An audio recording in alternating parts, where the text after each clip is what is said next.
Shalom uvracha, everyone.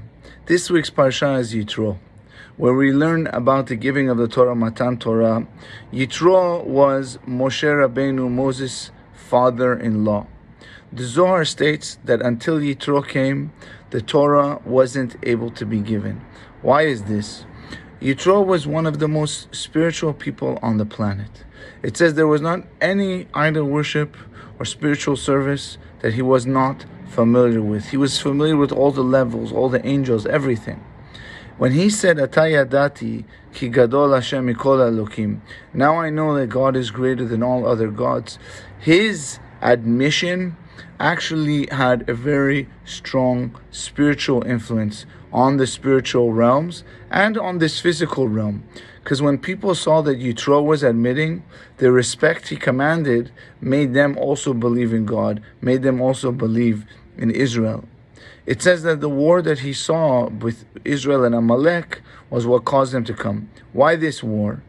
Because Amalek made Israel it caused Israel's power and influence on the world to be diminished. Because up until that point, they had gotten out of Egypt and they were on a spiritual and physical high. When Amalek attacked, even though they lost the war, this caused the nations to fear Israel less, to fear their power less. So Yitro knew that this was the time now. He said, now I have to come in. Now I have to bring some of that influence back. We read about Matan Torah. We read about the 10 commandments. The first commandment is Anochi Hashem Elokecha Asher Hotzeticha Me'eretz Yisrael Beit Avadim. I am Hashem your God, who has taken you out of the house of Egypt, from the house of slaves. And it says that this mitzvah is not just God telling us that He is our God.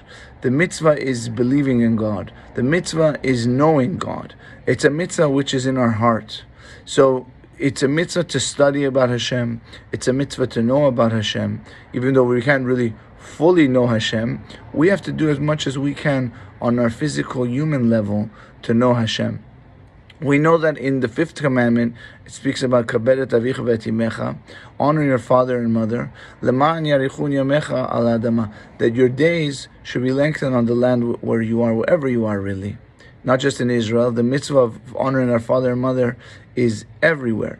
The Torah knows that it's difficult to honor our father and mother. And that's why it says, if you do this, you will have lengthy days.